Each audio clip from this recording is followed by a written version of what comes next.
اللہ کے خزانوں سے لینے کا راستہ پاؤنڈ نہیں، ڈالر نہیں ہے، تجارت نہیں ہے۔ اللہ سے لینے کا راستہ میرے نبی کا طریقہ ہے۔ تجارت میں ہو، زراعت میں ہو، جاب میں ہو، کھیتی باڑی میں ہو، میرے نبی کا طریقہ ایک مسجد کا ہے، نماز۔ 5 وقت کی نماز یہ میرے نبی کی آنکھوں کی ٹھنڈک ہے۔ 5 وقت کی نماز اس امت کی شان پہچان ہے۔ اور اللہ تعالیٰ نے پہلی امتوں پر اتنی بڑی مشقت ڈالی کہ ان کی نماز مسجد کے علاوہ کہیں نہیں ہوتی تھی، مسجد میں ہی ہوتی تھی۔ ہمارے لیے کتنی آسانی کر دی، جاب میں ہے مصلی بچھا نماز پڑھ، چلو مصلی بھی کوئی نہیں، زمین دیکھ اس پر کوئی گندگی تو کوئی نہیں ہے، بس زمین بھی تیرے لیے پاک ہے، چل نماز پڑھ۔ اور آسانی کر دی، پانی کوئی نہیں ہے، کوئی بات نہیں، مٹی میں ہاتھ مار، منہ پہ مل، پھر ایک ہاتھ مار، یوں کر، چل نماز پڑھ، میں تیری قبول کروں گا۔ یہ کسی امت کے ساتھ یہ نہیں ہوا، انہیں وضو ہی کرنا تھا چاہے پانی 50 میل پر موجود ہو۔ اور ہمارے لیے پانی کوئی نہیں ہے، چلو تیمم، مٹی میں ہاتھ ہمارا یوں کیا، پھر ہاتھ ہمارا ایک یوں کیا، ایک یوں کیا، چل بھائی اللہ اکبر قبول۔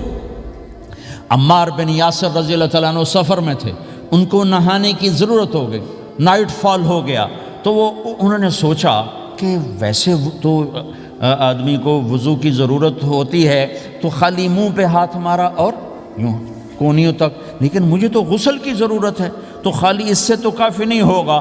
تو انہوں نے کپڑے اتارے، اکیلے تھے، ریت کے اوپر کبھی یوں لیٹے، کبھی یوں لیٹے، کبھی یوں لیٹے، 3-4 دفعہ یوں اور یوں رول ہوتے ہوتے پھر انہوں نے نماز پڑھی۔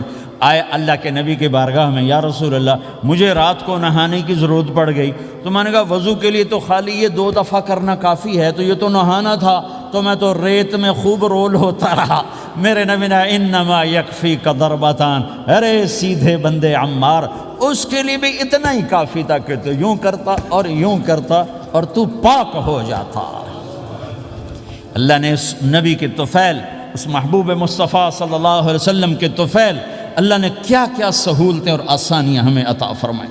پھر نماز 4 کی 2 رکعت کر دی کہ بھئی تم مسافر ہو 2 پڑھو، روزے میں سفر میں روزہ معاف کر دیا، بعد میں رکھ لینا، بعد میں رکھ لینا، قضا کرنے کو حکم، بالکل چھوڑنے کا نہیں۔